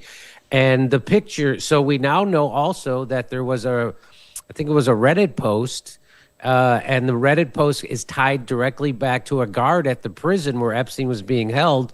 And he said that they came and took him out the night before his death, that they sent a van, and the van didn't have any of the paperwork. You normally have a transport van, and the transport van never comes on a weekend. And so so this has been tracked directly behind him, directly to that guard. Also, we know the video surveillance has big gaps in it, and you can see people walking up, going to his cell. So also, if you look at, people have done this comparison of the picture of Jeffrey Epstein that's supposedly Jeffrey Epstein dead and the picture of Jeffrey Epstein alive, and it doesn't match up. His nose doesn't match up. His earlobes don't match up. So is it very possible that he's alive? Yes, it's very possible that he's alive, and it's very possible that Ghislaine is not in prison. I immediately suspected that. Like, how do we know she's in prison? How do we know how long she's in prison? So, there's been no explanation or given for why she was transferred to the minimum security prison that she was transferred to, which she's not supposed to be. So again, there's nothing that you can imagine that isn't possible. Well, I cited one. Of course, there are thousands, and I haven't read them all, but I've read more than most people have. But the one that grabbed me just this day was one of the top princes of the international banking system is thanking Epstein in writing for the Snow White experience that Epstein had just provided him. Snow White, of course, story of a very young girl. And then we see the receipts for a Snow White costume for a young girl that Jeffrey Epstein had purchased, leaving any rational person to wonder darkly, where is the Snow White? What happened to the Snow White for whom that Snow White costume was bought? And why was a prince of J.P. Morgan and Barclays Bank thanking Epstein for the Snow White experience? I mean, maybe he just liked Disney. And maybe he just loved the movie. Maybe he's like one of these Rocky Horror Show people that, likes to get dressed up to get into the experience. But maybe it's something very much darker than that. Sounds like it. I also would like to know what they mean every time you see pizza and grape soda. That obviously doesn't mean pizza and grape soda. And used to be called a crazy person if you questioned why those two terms kept showing up in the Podesta emails. You were considered a crazy person. And of course, now here they are showing up in the Epstein emails. But the thing that's interesting to me, or probably the most frustrating thing to me, is that in the United States, no one is getting in trouble for this stuff. There's nobody has to step down. The Commerce Secretary is caught telling an elaborate lie about not knowing Jeffrey Epstein. And of course, then it shows up that not only did he know Jeffrey Epstein and hang out with Jeffrey Epstein, he actually was on his island, brought his kids to the island, and then also was in business with him. So that's the current Commerce Secretary, who, by the way, lived next door to Jeffrey Epstein. And so there's nobody here in the United States that's had to step down from their position or been fired. It's happening in other parts of the world, Europe, even I think Saudi Arabia or United Arab Emirates, maybe. And but so other people are getting in trouble, but it doesn't seem like anybody. There's no consequences. People might get a little embarrassed, like Bill Gates, but there's nothing going to happen to Bill Gates. There's nothing going to happen to the people that are in the files in the United States anyway. And I find that maddening. Well, the casualty rate is definitely growing elsewhere. The former Prime Minister, the immediate past Prime Minister of Norway, at the top of the Norwegian political Christmas tree for decades, is now under arrest this evening. He was taken away by police on corruption charges directly relating to Jeffrey Epstein. Peter Mandelson, our erstwhile ambassador, a former deputy prime minister in Britain, and a cabinet minister in 3 governments, sacked from 2 of them, but inexplicably reinstated to the 3rd, and then by a 4th, given the position of ambassador to Washington. He's in very serious trouble now. He has just been caught lying about the purchase of a £2 million apartment in Rio de Janeiro, which he said he had no recollection of. It's the kind of thing you can easily forget, right, Jimmy?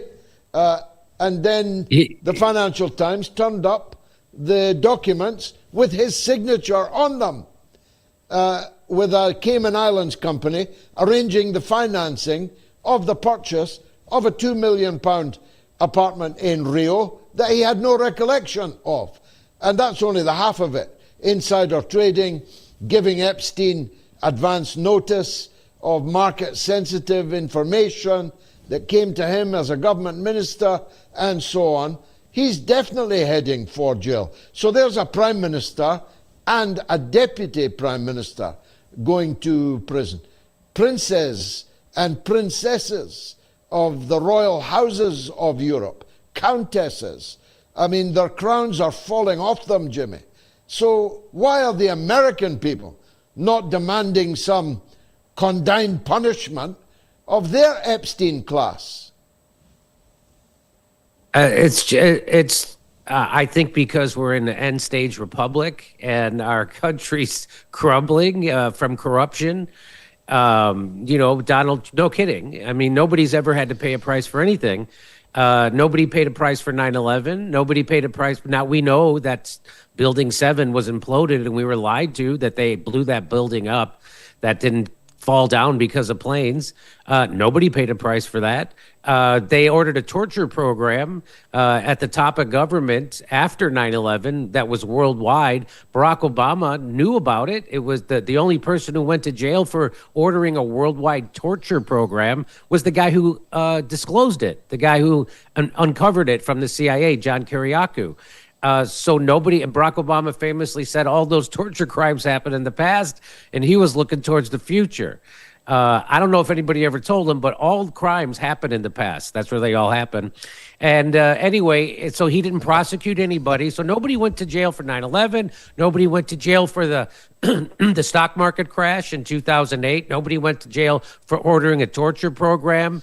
Nobody went to jail for what we did to Libya, which was illegal. Nobody went to jail for the illegal war in that killed 1 million people in Iraq. Nobody's going to war for funding Al-Qaeda in Syria. Nobody's going to jail. Nobody gets in trouble for anything in the United States. It's complete a two-tier justice system, and the connected, wealthy elite don't go to jail. That's just the way it is.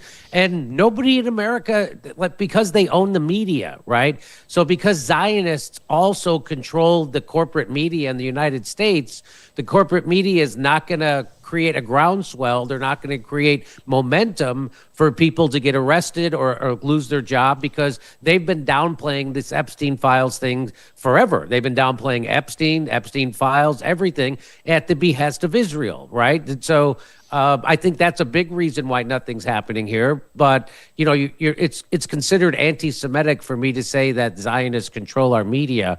But so be it. That Zionists do control. Our media is definitely deferential to the Zionist narrative and to Israel. Well, Jimmy, they certainly control the so-called legacy media, but it's crashing and burning. They've put a fortune into CBS, appointing pro-Israel stooges, and their audience is disappearing like snow in a thaw. Jimmy Dore gets a bigger audience than Barry Weiss.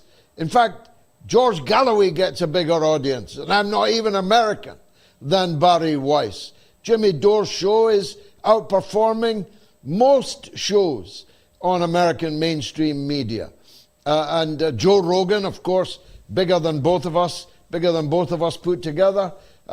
Far more people are paying attention to independent media now than to the official media.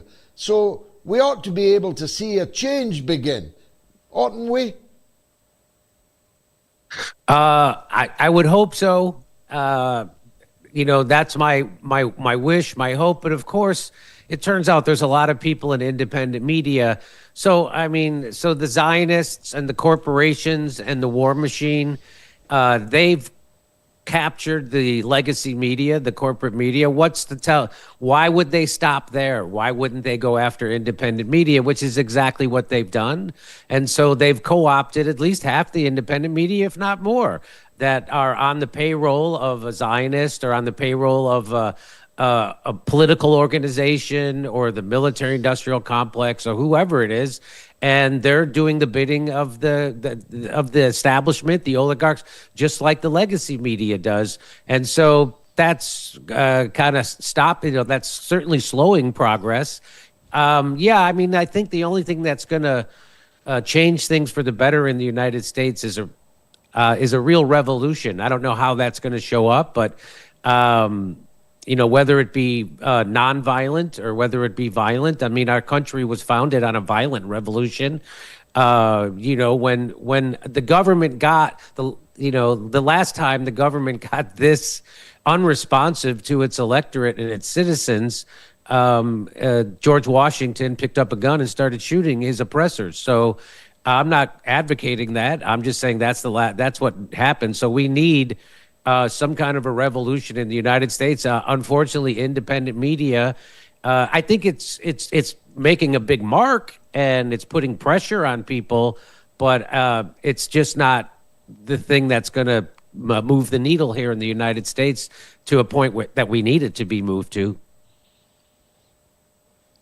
Now, right this evening, the people in Iran are braced for a major war, which could turn out to be a real catastrophic, even intercontinental war, certainly across the whole of the Middle East.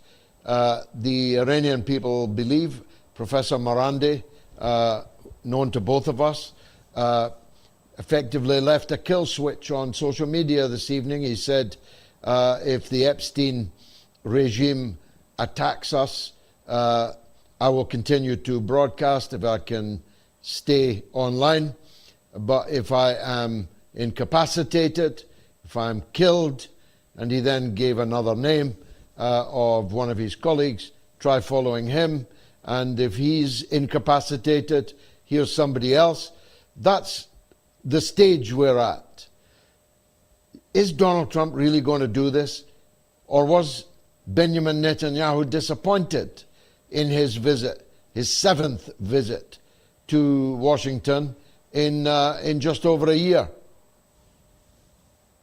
Well, if past his prologue, Donald Trump is going to do whatever Benjamin Netanyahu and his Zionist donors like Miriam Edelson want him to do. I also think that, you know, there's still 3 million files that have not been released, and I'm sure Israel knows about any of the compromising material that on Donald Trump that would be in there. I'm sure they have copies of it. And a lot of people said that when they released the birthday card that Donald Trump sent to Jeffrey Epstein, that got released through, I think, the New York Times. And people are like, well, who do you think leaked it to the New York Times? So people were speculating that that was Israel, and they were upset that Donald Trump wasn't bombing enough for them, and that he wouldn't go full-out war with Iran, and that was their way to kind of pressure him. And so, I mean, they've already pressured him into bombing Iran, the bombing Yemen. They're already pressured into welcoming a guy who was the head chopper at Al Qaeda in Syria to the White House. Now we're in bed with them, with Al Qaeda for legit, for real. As we still have the Guantanamo torture prison open, the United States does. We're welcoming, which is supposed to be filled with terrorists. We're welcoming the head terrorist from Syria. So my point is that Donald Trump will do anything that he's told to do. And you know, here's an interesting thing. He almost brags that Miriam Edelson gave him a couple of $100 million for his campaign. And he tells these stories about how the Adelsons would always pester him and come to the White House, and they would always want something else, and then he would give it to him. He even brags that he gave him the Golan Heights. He goes, they didn't even ask for it. I gave it to him. And so I go, even for Donald Trump, that is weird for him to brag about how compromised he is because of money. And I think the only reason he's doing that is to distract everybody from how they really have him compromised. And Israel has him compromised with blackmail. And so he wants everybody to think he's doing all this stuff because of the money. He's not that embarrassed about being bought off money. He's a billionaire. He likes money he likes transactional activities. And so that's why. So it's so over the top that he literally brags that he's been bought by Miriam Edelson and that she can get whatever she wants out of him, that it's suspect. And so my suspicions is that he's going to do whatever Benjamin Netanyahu wants because they'd have him. You know, Donald Trump is not the boss. Donald Trump has handlers, and they have blackmail on him. And so I'm going to cross my fingers and hope that he doesn't go through with this. So Charlie Kirk, I think that was I don't know if people know who Charlie Kirk was, but he was the leader of the Turning Points USA organization, which was credited with getting Donald Trump elected. And Charlie Kirk was I'm told, yelled at Donald Trump not to go to war with Iran. And if he did, it would be a big mistake. And he had also turned against Israel, and then he was killed. So I think they're getting people out of the way, and they're opening a lane for Donald Trump to go in and do war. I think this is the last country on the list that Israel has been wanting the United States to invade and bomb and overthrow. I think we did Iraq, we did Syria, we bombed Yemen, we did Libya. Now Lebanon. They're doing Iran. I think Iran's the last one on the list. So or maybe the Sudan.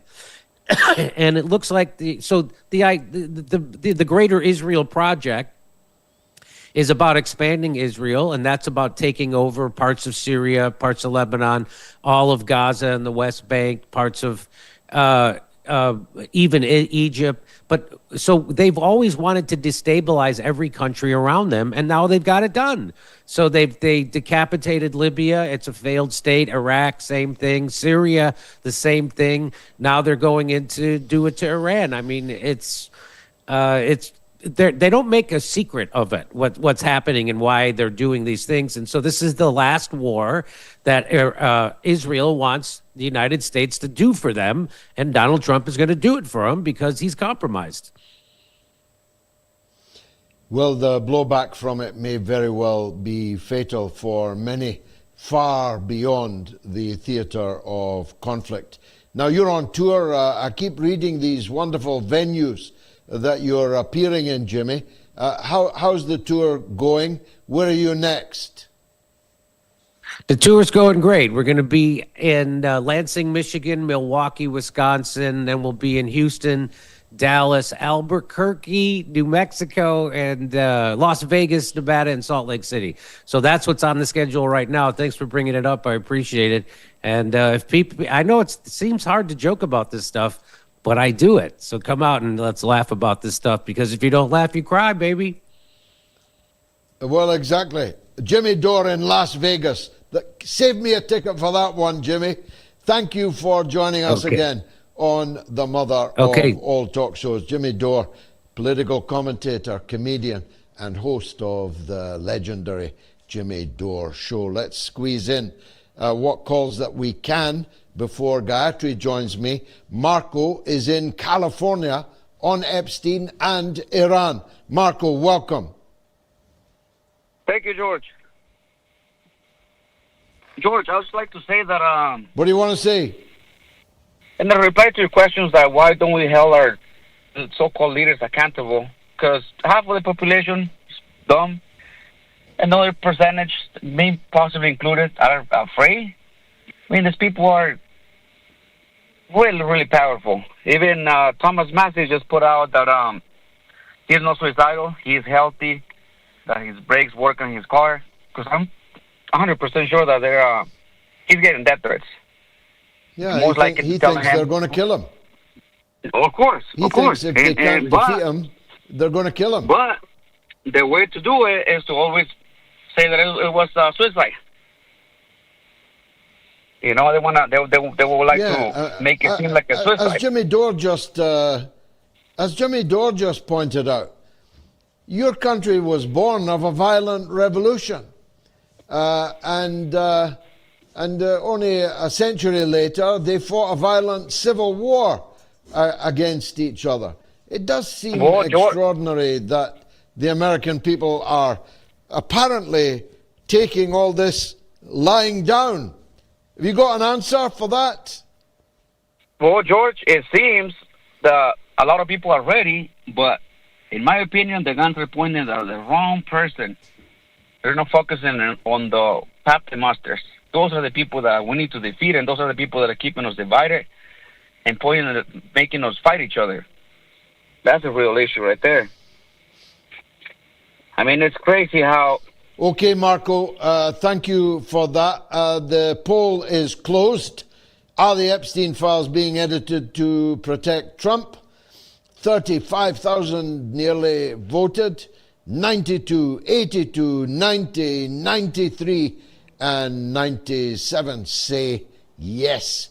In a way, it's blindingly obvious, but that so many people voted in the poll is, I suppose, the more important thing. Some comments. Soul Rebel says Trump can't stop farting. I've heard that. I mean, I've practically smelt that. Stop and Listen says Thomas Massey did not kill himself. And Tanisha McCloy says Rubio wants MAGA for you all, ethnic cleansing and oligarchy. And Real NLYP says politics is becoming a Caligula-like joke. And Marcom says, as Jimmy Dore says, no matter who you vote for in the USA, you get John McCain. Although, as Max Blumenthal said, sometimes a little less eloquent.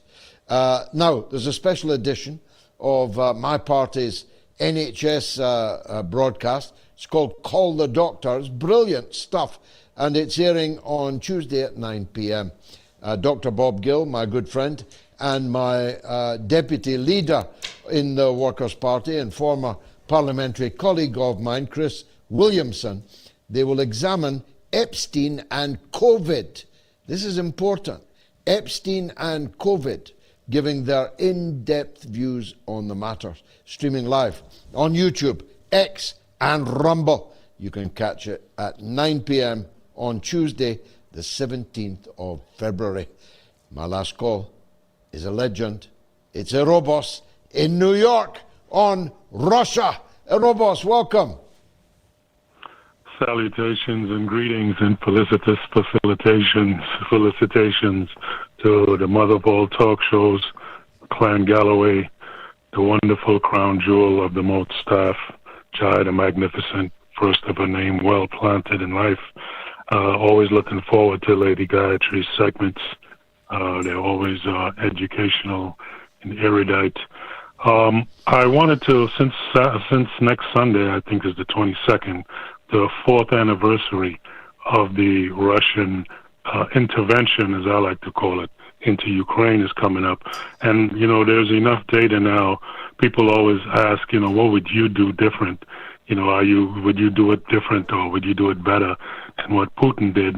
And the reality is when you're going to war against a country, you're going to war against its population. That's inevitable. There's no way around that. Even if you were to focus on all government officials and, wipe them out or kidnap them or whatever you're going to do, the population inevitably suffers, right? There's no administration, no sort of dictation of institutional services, so the country suffers and people die. So the question is, if you're going to attack a population via war, because that's what war means, how would you do it? What would be the best way to do it? Well, with all the data we have now, if I was going to attack Ukraine, you want to attack a population when they're at their strongest, not drag it out for 4 years. So the first thing I would do is focus, it took them 4 years to come to this, and they could have done it before because they have the hypersonics, which defeats all of these Patriot systems and all these the anti-missile defense systems. So Russia could have did this early. And as a side, I think they did it, they drag it out for 4 years as a sort of demonstration of Russia's military prowess, and they're going to win regardless. However, you want to attack a population at their strongest. So you shut down all the energy, which would cause mass migrations. And people are going to die, of course, but nowhere near on the level that it would take them 4 years to. Meaning that the emergency services and people reliant on these things will die, but the numbers wouldn't compare if you just, these bombings all over the place. So that's what I would have done. I'd have shut down all their electricity, all their grid. That would have stopped the movement of the military. It would have caused mass migrations into Europe, which would have been a rightful punishment for them. And many people would have went back home to Russia, and Russia could have absorbed them, as they did in these different towns that they've built up. So it's a rushed analysis, but I think all the things that people like myself were talking about, what Putin should have done 4 years ago and even before that, they're coming around to do it this year, right? All the Black Sea, the patrolling of the Black Sea and the taking over of that, Odessa, all these things, we were talking about 4 years ago, and it just dragged it out to an inevitable conclusion. So I just wanted to share that analysis since it's 4 years now coming up, and thank you to Moats, thank you to yourself, Mr. G. Well, thank you, Robos. We will indeed next Sunday be marking that anniversary with a special edition of the show. I can't do justice, given the hour, to the powerful points that you've made. But although the Kremlin is right behind me, you can see its two red stars on the spires there. You can see the presidency building behind me. I'm not privy to what goes on in the Kremlin. I'm not privy to the decision making, but I am privy to 100, 200 individual conversations that we've had since we have been here and on previous occasions, but let's concentrate on this time. I'm privy to hundreds of conversations or hundreds of people who share some of the frustration that you are expressing, that 4 years is a long war. And it's been 4 years because of the particular care, contrary to what that joker Olivier from France, although he sounded German, to me, contrary to what that joker was saying, Russia has fought this operation with velvet gloves. They have not done, even now, they have not done the things that most belligerents in a war would have done right at the beginning. I gave you one. The railway line from Poland to Kiev, still open. If, Rubio jumped on the train now in Warsaw, he'd be safely in Kiev, tout sweet. It's never been destroyed. Bridges across the important, critical, strategically important rivers have not been blown. Cities that have taken years to be liberated precisely because Russia did not destroy them. They could have taken these places in weeks, maybe months, instead of years, if they had applied the same ruthless destructiveness that we did, your country and mine, in Iraq, for example, that the Americans did in Vietnam, that the Israelis did in Gaza. This war could have been over before you could say Jack Robinson, if the Russians had behaved like other people behave when they're at war. Now, the reasons that they did not do so are quite complex, but at their core is the belief in the Kremlin behind me and in the political class in Russia, though not necessarily increasingly amongst the population, that the Ukrainians are them and they are the Ukrainians, that they are one people. A bit like the American Civil War, Erebos. They're the same people. They studied at the same academies. The military went to the same military schools. The Ukrainian people, all of the Ukrainian people, speak Russian, either all of the time or much of the time, including Zelensky. Kiev was the capital city of Russia. Odessa was the jewel in the crown of Russia. And they simply don't want to take the gloves off for the reasons of not wishing to kill their own brothers, the people with whom for hundreds of years they were in the same state. Not just the Bolshevik period, when Ukraine was a part of the USSR, before the Bolsheviks. The Empress of Russia was living on a throne in Kiev. That's why they don't want to destroy Kiev, because they see it as their own. And they see, there's a fabulous, fanatically beautiful hotel just across the river from me. It's one of these wedding cake buildings. What's it called? It's the Hotel Ukraine in Moscow. My son couldn't believe it. In the middle of a war, it's the Hotel Ukraine. So, this is a civil war, Erebos, that the West has entered into. And they hoped to provoke the Russians into total war. But they failed. But I can't say that the Russian people I speak to are 100% behind that call. For them and for their children at the front, this war should be brought to an end, and swiftly, and with all of Russia's objectives obtained by whatever means necessary. And I can't say I can blame them for reaching that conclusion. Now, a big shout out to tonight's top donors who've been on to the moats.tv website since we came on air. George J. Ashkar Jr., who is now a Moats legend. Welcome, George. Andrew Tarr, Diana Saleh, Michael Colhane, and Patrick O'Hearn. Splendid Irish names amongst you.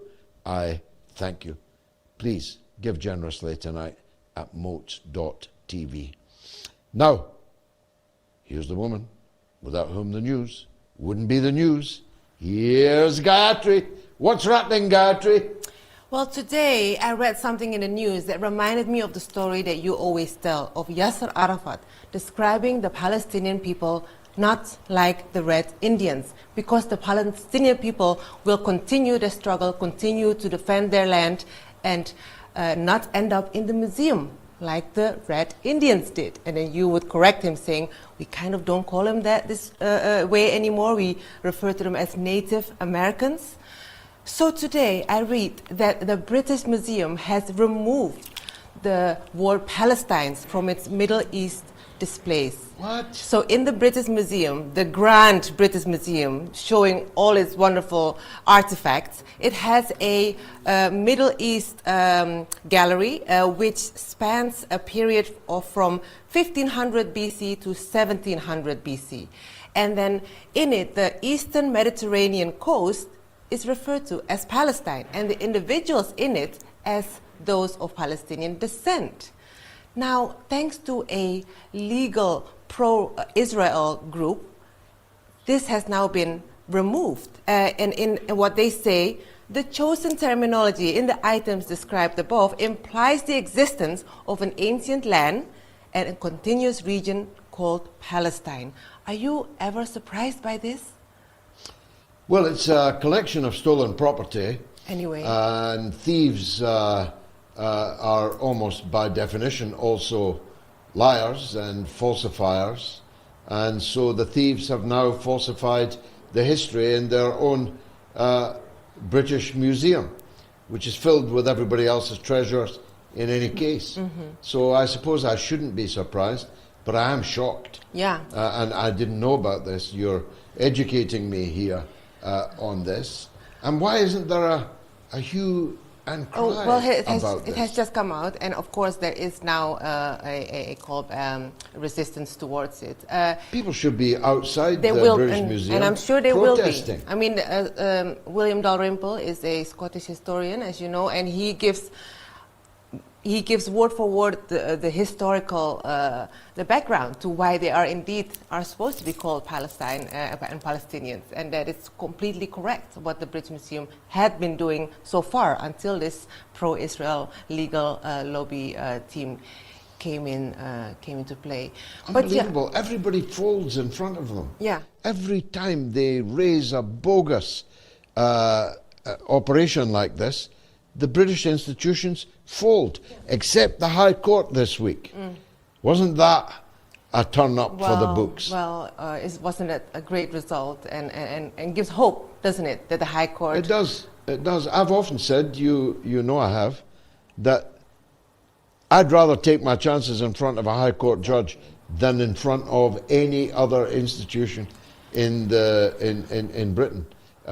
You might not win, but you've got more chance of justice there than you do in front of the Parliament. That's a joke. Okay. In front of the media, in front of the police. The court is the last man standing in many ways for any kind of decency in Britain. And the British Museum's now fallen. Amazing. Amazing. Speaking of decency in Britain, just when you thought you missed Britain and the British people and the whole British vibes, up comes this ridiculous footage from a flight from Antalya in Turkey heading to Manchester in the UK, which had to holidays, which had to be taken down had to stop over in Brussels because of this outrageous brawl that took place on flight. And you'll now see lots of footage of it from all different angles, and it's all these British people, all these Well, they can't say immigrants, can they? And the funny thing is that it Not all happened. Not an immigrant in sight. Not an immigrant in sight. They were all white British people. And this all came in the same week that Jim Ratcliffe made a very uncomfortable comment. And, well, he is the manager of Manchester United. He's only the owner of Manchester United. What? A global, multiracial riot. One of the greatest institutions in the world, and its owner made a racist attack on immigrants in Britain, even though he's only got 3 white English players and one of them's Irish, an immigrant. Yeah, hard truth, Ratcliffe. You call him Jim Ratcliffe, I call him King Rat. I wrote a piece on my Facebook page which has gone viral, in which I asked a question about us, about our family. Yeah. I mean, are our children immigrants? They look like them. They look like they could have just got off the boat, but they're British. Their father is British, so they're British. And are they going to be classed as the immigrants who are colonizing Britain? Imagine a British knight, he's a Sir, by the way, Sir Jim Ratcliffe. Imagine a knight of the British realm accusing immigrants of colonization when we colonized 3/4 of the world. And then stole its good and brought it to the British Museum. Full circle. Well, perfect, full circle. Stole their treasures and then erased their name on the treasures that we stole. Yeah. Couldn't make it up, Gayatri, but it's now quite a bit past our finishing time. Let's get Have going. you got anything else? No, let's get going. We Chips, yeah? Yes, good idea. I mean, it's very late here now, but Moscow never sleeps. This is the new Rome. This is the greatest city in the whole wide world. Trust me on that. It's been marvellous for Gayatri and me, and from all the Moat team. We wish in the next hours the great people of China a happy Chinese New Year, and to the Muslims who will shortly be beginning Ramadan, a blessed and peaceful Ramadan. Good night.